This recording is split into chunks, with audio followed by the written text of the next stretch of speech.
Hi, everybody. Welcome back to the Barclays Brief. It's Monday, June 22nd, and I'm here in our New York studio with one of our senior US economists, Pooja Sriram. Pooja, I'm very excited for our conversation today on the World Cup and all of its ramifications, and thank you for joining the pod. Thanks, Ronnie. Very excited to be here to chat about this event. Look, I always find it fascinating when major events that span sports, culture, and national spirit collide with economics, and this summer's World Cup checks all of those boxes for me. Before we delve into the impacts and focus items for investors, can you please give a high-level overview of the event and its format for our listeners who might be newer to this global phenomenon? Absolutely. So the Soccer World Cup is one of the largest sporting events globally. It's held every 4 years, and in 2026, it promises to be one of the biggest in history. For the first time, it's being co-hosted by 3 countries, so US, Canada, and Mexico. And the format is expanding from 32 to 48 teams. That means we have a total of 104 matches that will be played in a span of 6 weeks. The event concludes on July 19th, 2026, so we have a couple more weeks to go of, great fun. One thing I will say, Ronnie, is what this means is we've got more matches, more geographies, and clearly a lot more viewership. Well, I'm already seeing the battle for tickets go on amongst my population here at work. So look, for me, it feels like World Cup fever is sweeping through New York City where I live. It's exciting for us to have the U.S. hosting a portion of it. What does hosting a World Cup generally mean for that host country economically? Yeah, great question. Usually, one of the channels through which the host country benefits is in the lead up to the event itself. And that's through infrastructure build. So think about roads, stadiums, amenities. That usually generates massive employment and spending. But the US is pretty uniquely positioned in that we already have world-class infrastructure in place. So in the US, we estimate something like a modest 0.2% boost to GDP. I think that's likely to occur over the summer, particularly Q2, Q3, just given that's the timing of the matches. Now, this isn't a very big boost compared with what some of the other countries have recorded, usually in the vicinity of, say, a 0.5% or higher. And that's primarily because the US is a pretty huge economy and the share of tourism is quite small. And yet we think, it could be quite noticeable in the data when we see the prints. We expect much of this to be seen in the services sector via travel, hospitality, food and beverage. But at the end of the tournament, we think some of these effects could fade. Very similar assessment when it comes to employment, for example. We do think it's going to lead to a temporary, perhaps very localized increase in employment within the tourism and food and beverage sectors. And that could fade once the tournament concludes. So I will say bottom line is it is likely to create a very visible but transitory macro impact. And in terms of demand, I think it's really a shift in the timing, not so much a shift in the underlying trend itself. That is so interesting and surprising to me because New York City is my home, and it just feels like things are completely buzzing, certainly around the Knicks, but now around World Cup for it. And so it's just a good reminder that you can't extrapolate New York City to the broader trend. Let's go back in time. Can you talk to us about previous World Cups that have generated the largest economic returns and impact and maybe why that happened? Yeah, sure. Let me start with empirical literature on this. You will find that most of the findings suggest that gains have been largely towards smaller economies, where tourism as a share of GDP has been larger. Also, these effects have tended to be pretty transitory in that it hasn't meaningfully lifted the underlying growth or trend for that economy. But in terms of some of the notable World Cups so far, Germany in 2006, Qatar in 2022, we had some very big revenue numbers from ticket sales, tourism, infrastructure renewal projects that came forth.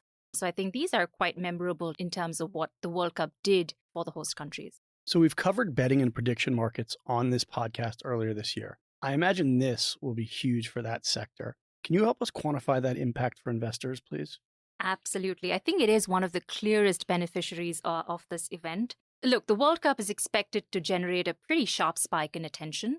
And that attention, we think, is likely to convert into higher engagement and could be used as a pretty decent on-ramp for customer acquisition. We did a note, Ronnie, a cross-asset piece called Viewership Drives Value. And in that, we specifically talked about traditional sports betting as well as prediction platforms, which we think will stand to gain from this event. We think, staking could increase. We're seeing increased marketing and promotions from platforms related to this. We're also expecting to see more engagement just primarily because it's being held in the US. And for investors, that means increased opportunity for customer acquisition, higher revenues, and perhaps more measurable profits as well. What other sectors will be impacted? Where else do you think investors should be focused around this big event? Yeah, great question.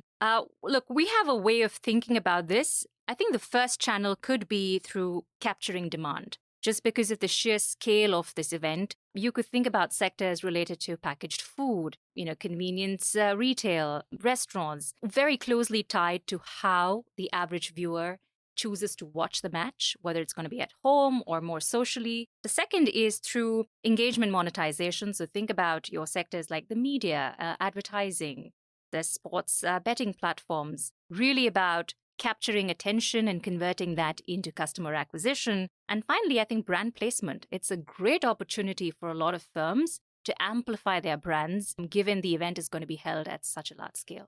So let's go under the radar.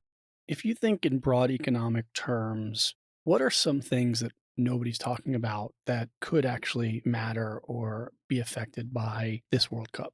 Yeah, that's an interesting one. I will say on the first point is demand. There's been a lot of debate and discussion around demand for this World Cup. FIFA themselves think it's going to be a record-breaking year for them.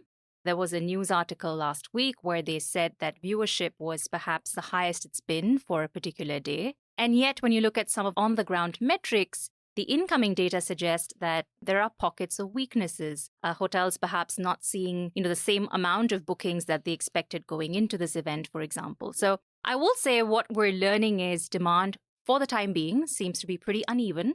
And it's going to be very linked to the matches themselves. Maybe there could be a ramp up as we enter the knockout stages. So I think that's an angle that we will wait and watch to see how that evolves. The second point related to this is we are actually seeing some early imprints on economic activity. And, we have data just through May. So this is a month ahead of the event. And yet we saw retail sales in the US tick up quite substantially. We saw employment. And that's because everybody wants the right jersey, everybody wants the right gear to show up in, things like that. Absolutely. And we saw that spike in merchandise store sales, sporting goods sales. And the other thing is employment in May, particularly in leisure and hospitality, much higher than normal. So we think that could be tied to the World Cup as well. So it seems like people are getting way ahead in terms of getting their hands on the merchandise to be at the games. But then people are less inclined to lock up hotel rooms or commit to games until they start to see how things play out. That's right. And I think the ticket prices are also a factor to be considered. Interesting, because they're probably very high here in New York. And then if you want to be in Seattle, they're probably cheaper. And so I think it's a good reminder that sports fans are fanatical enough to want to opt in and opt out based on whatever makes the most sense for them. It's just a reminder of how dynamic capital and consumer habits have gotten. Is that the right assessment? I think so, yeah. And the willingness to pay for these crazy ticket prices. Yeah, I was a New York Knicks fan. I certainly experienced a little of this in recent weeks. So, okay, you've spent a ton of time on this topic, and so I can't let you out of the hot seat without asking you two questions. One, who are you cheering for? Two, who wins? All right, I'll admit I'm not a day-to-day soccer fan, but once every 4 years, I become a World Cup enthusiast. So I am cheering for Team US. I thought we did pretty well over the weekend. But in terms of who wins, I think I will let that sit with the fans who watch the game more closely. Come on. And I will stick to forecasting inflation. Okay, fine. That leaves me to predict that the U.S. will win, even though I'm not that steeped in soccer. But happy to root for them, happy to hope for them to win. Thank you so much. This has been really insightful. Wrapping up, the 2026 FIFA World Cup is set to be the largest and most geographically dispersed in history. The economic impact is likely to be highly visible, highly localized, and short-term in nature. We think investors should focus on industries well-positioned to benefit from viewer engagement, like consumer staples, media, and internet. Thanks for joining us, and please remember to hit subscribe wherever you listen to your podcasts to be notified of future episodes.